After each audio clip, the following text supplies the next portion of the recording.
నల్ల జాతీయుల ప్రేమికుడు, నల్ల జాతీయుల ఆరాధ్య దైవం ఎవరు? Nelson Mandela. క్రైస్తవుడే. నెల్సన్ మండేలా క్రైస్తవుడే. ఒక చేతిలో బైబిల్ ఉన్నమాట నిజమే, కానీ ఒక చేతిలో పిడికిలతో యుద్ధం చేశాడు. పిడికిలు బిగించి యుద్ధం చేశాడు. బైబిల్ అనేది విశ్వాసానికి గుర్తు, పోరాటం అనేది నీ హక్కులు సాధించుకోవడానికి గుర్తు. బైబిల్ అనేది నీ విశ్వాసానికి గుర్తు, పోరాటం అనేది నీ హక్కులు సాధించుకోవడానికి గుర్తు. ఆడ విశ్వాసం క్రైస్తవుడే, యేసుక్రీస్తు నమ్ముకున్నవాడే నెల్సన్ మండేలా. కానీ పోరాటం చేసి దక్షిణాఫ్రికాలో నల్ల రాజ్యం తీసుకొచ్చేశాడు. దక్షిణాఫ్రికాలో నుంచి పాశ్చాత్యులను లేకుండా చేశాడు. పాశ్చాత్య పరిపాలన లేకుండా చేశాడు. అది ఎలా సాధ్యమైంది? విశ్వాసం ఒక్కడే సరిపోలే, పోరాటం దానికి కలిసి వచ్చింది. విశ్వాసం ఒక్కడే సరిపోలే, పోరాటం దానికి కలిసి వచ్చింది. అట్లనే ఒకసారి అమెరికాలో చూడండి. అమెరికాలో నీగ్రోల నాయకుడు ఎవరు?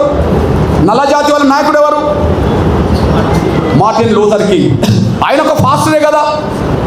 ఆయన పాస్టర్ అయి కేవలం నల్ల జాతీయులకు చర్చిలో బోధనలు మాత్రమే చేయలే, తెల్ల నల్ల జాతీయుల మధ్యలో వివక్ష ఉండద్దని చెప్పి బయట పోరాటం కూడా చేశారు.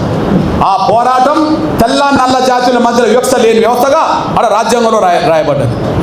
అంటే మనం నమ్ముకున్న, మీరు నమ్ముకున్న ఏదైతే బైబిల్ ఉన్నదో ఆ బైబిల్లో కూడా ఉన్నది క్రియలేని విశ్వాసం మృతపాయము అని చెప్పి. క్రియలేని విశ్వాసం మృతపాయం అని చెప్పి బైబిల్ చెప్తున్నది. మీరు విశ్వాసాన్ని నమ్ముకోమని చెప్తున్నారే తప్ప ఫాదర్లు, పాస్టర్లు మీ హక్కులు సాధించుకోండి, క్రియ చేయండి అని చెప్పి వాళ్ళు ఎక్కడ చెప్పట్లేదు. కాబట్టి మీరు నెల్సన్ మండేలాను ఆదర్శంగా తీసుకొని, ఆయన క్రైస్తవుడే, ఆడ నల్ల జాతుల రాజ్యం నిర్మించిండు. అదే సమయంలో తెల్ల నల్ల జాతుల మధ్యలో వివక్షను తొలగించే కాడ మార్టిన్ లూథర్ కింగ్ ఆడ పోరాటం చేసి సాధించిండు. ఆయన క్రైస్తవ పాస్టరే. ఇక్కడ దళితుల హక్కుల కోసం యుద్ధం చేసి సాధించింది మన అంబేద్కరే. ఈ దేశంలో ఉండబడే దళిత క్రైస్తవులు అంబేద్కర్ను ఆదర్శంగా తీసుకొని ఉద్యమం చేయండి. నెల్సన్ మండేలాను ఆదర్శంగా తీసుకోండి, మార్టిన్ లూథర్ కింగ్ని ఆదర్శంగా తీసుకోండి. కానీ అగ్రకులాల ఫాదర్లు, పాస్టర్లను అనుసరించి మీ హక్కులను కోల్పోవద్దని చెప్పి నేను విజ్ఞప్తి చేస్తూ, ఏనాడైనా ఎంఆర్పిఎస్ ఖచ్చితంగా న్యాయం పక్షాన, ధర్మం పక్షానే ఉంటుంది. ఎంఆర్పిఎస్ న్యాయం పక్షాన, ధర్మం పక్షానే ఉంటుంది.